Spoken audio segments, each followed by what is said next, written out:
Quand on travaille sur une histoire longue, le plus difficile, c'est de traiter le début et la fin.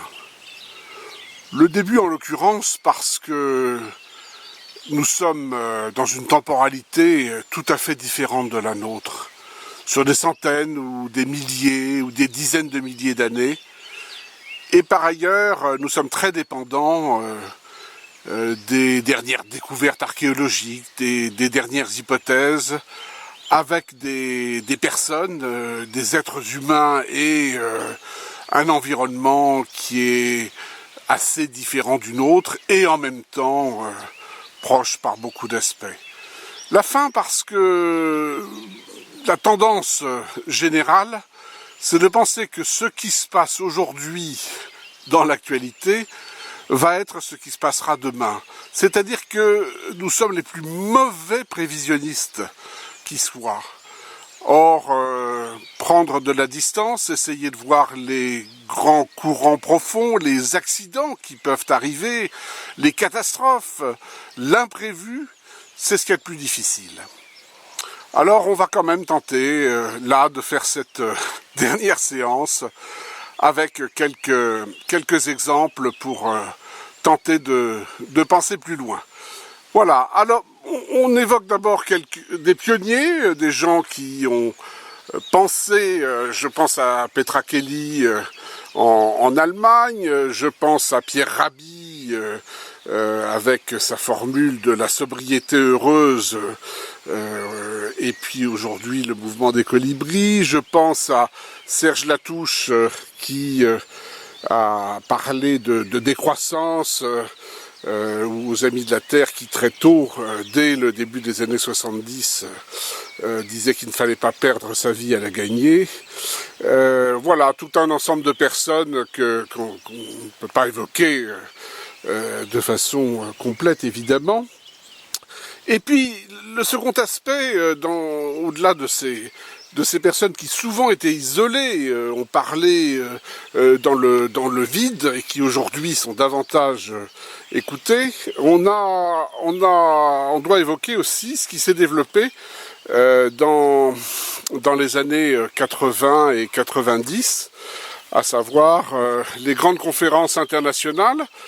Je pense à 87 avec un personnage qui est à la conférence d'Helsinki, Gro Harlem Brundtland, et c'est là où elle invente la notion de Sustainable Development, qu'on a traduit de façon un peu impropre par développement durable, alors que c'est un développement soutenable, et que toute la question aujourd'hui, justement, c'est la nature même de ce développement et des buts de ce développement.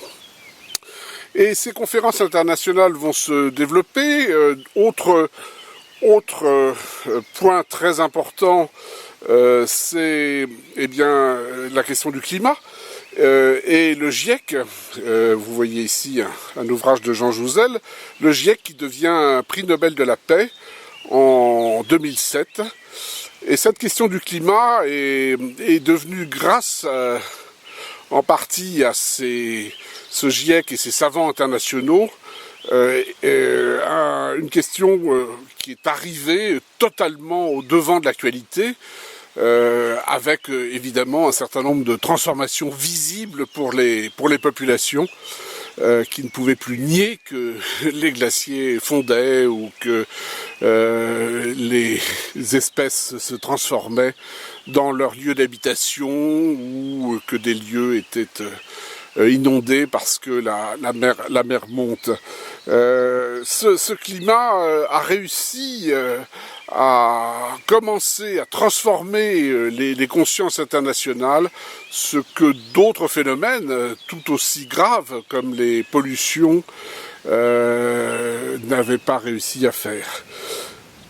Un objet évidemment très unique qui est des collections de nuages verts, eh bien c'est ce rendez-vous de 2015 de la COP21 et avec le marteau final de la COP21 de 2015, dédicacé par Laurent Fabius pour pour Nuages Verts, qui était un moment particulier de rencontres planétaires, mais évidemment pour quelle suite et quel devenir. Donc tous ces rendez-vous internationaux, c'est aussi le temps des relectures d'une pensée différente.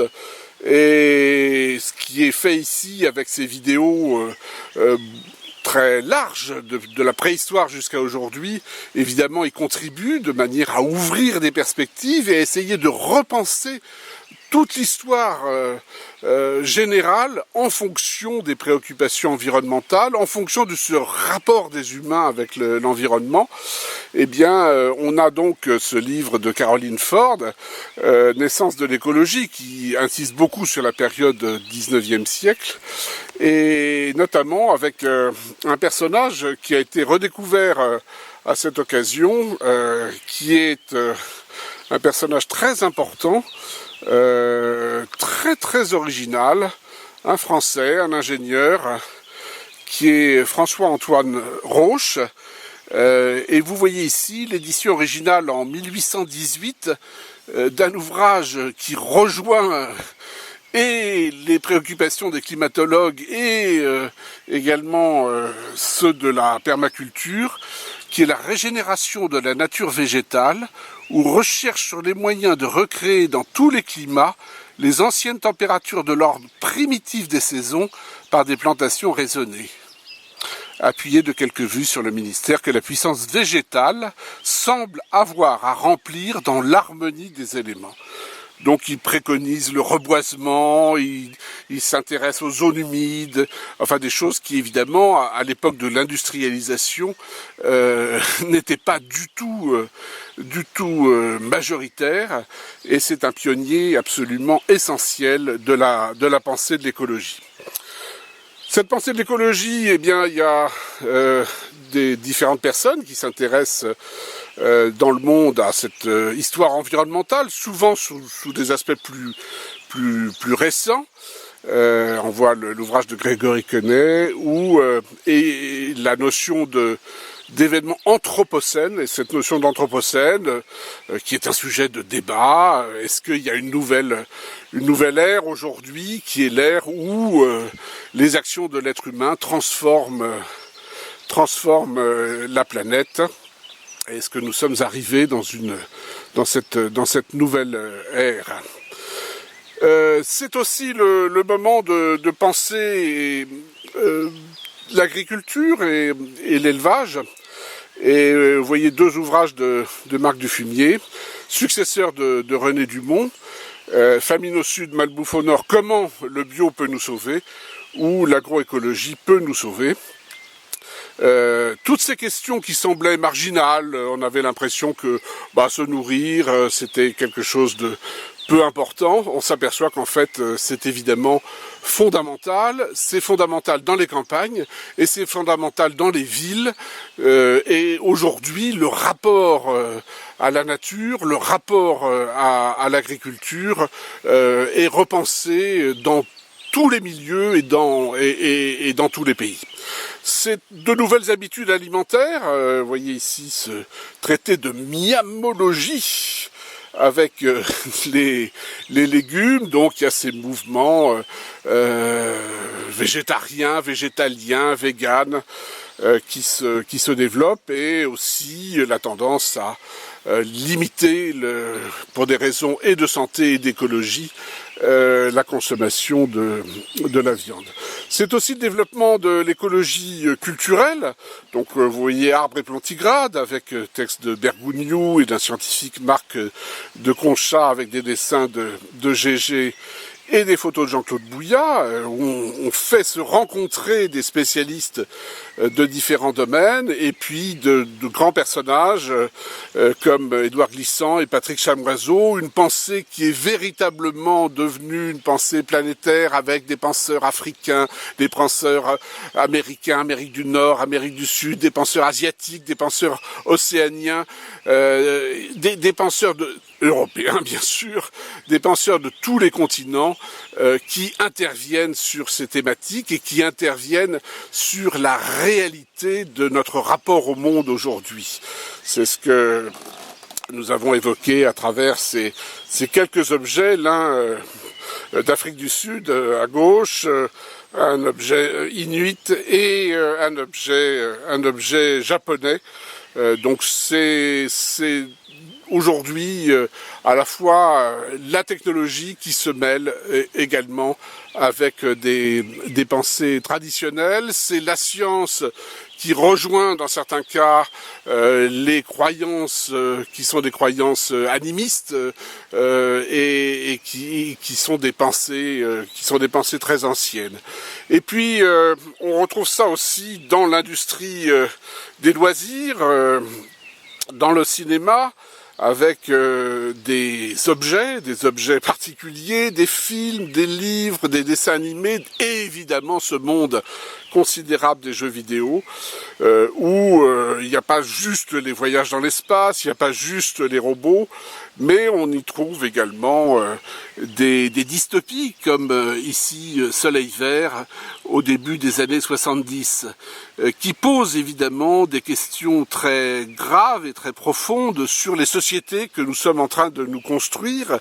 Est-ce que nous allons vers des sociétés qui sont des sociétés du contrôle, qui sont des sociétés de la surveillance, qui sont des sociétés de l'hygiénisme dans un grand hôpital planétaire? Ce sont des questions évidemment fondamentales. C'est aussi une conception du monde qui est en jeu, celle de la défense de la biodiversité et de la culturodiversité, les deux en même temps, pour ne plus séparer nature et culture, parce que la biodiversité est en péril sur cette planète, mais la culturodiversité aussi, avec la disparition de langues, de modes de vie, avec l'uniformisation des manières de se comporter et surtout de consommer dans ces consommations de masse. Alors aujourd'hui, pour finir, nous sommes véritablement à une croisée des chemins avec des enjeux extrêmement forts, extrêmement puissants, où les dangers sont considérables sur cette planète extrêmement peuplée d'humains. Et bien dans cette planète, il y a évidemment des catastrophes qui sont climatiques, des catastrophes qui peuvent être épidémiques, des catastrophes qui sont de pollution de l'air, de la terre, de l'eau. Donc il y a des dangers. Il y a aussi des possibilités qui sont prises par à la fois les modes de vie et les comportements possibles dans cette réalité qui est locale globale. C'est-à-dire qu'on peut agir sur ce qu'il y a autour de soi, sur le directement visible, devant cette ruche, devant ces arbres, devant cette rivière, on peut agir là où on est, avec les gens qui sont autour de nous, dans ce directement visible. Mais il ne s'agit pas de faire du localo-localisme, il s'agit de le faire en fonction de ce qui se passe ailleurs, c'est-à-dire que tout ça est aussi dépendant des grands enjeux mondiaux, des migrations, du climat, des pollutions, de choses qui doivent être gérées au niveau global. Et c'est bien cette réalité du monde, de ce monde terriste, parce qu'il faut avoir le parti pris de la Terre. Il faut défendre cette planète absolument unique. Eh bien, dans ce point de vue-là, ce point de vue terriste, de défense d'une planète absolument unique, il est temps maintenant d'arriver à prendre une vraie perspective qui soit à la fois locale et globale, c'est-à-dire qui soit stratifiée du local au global.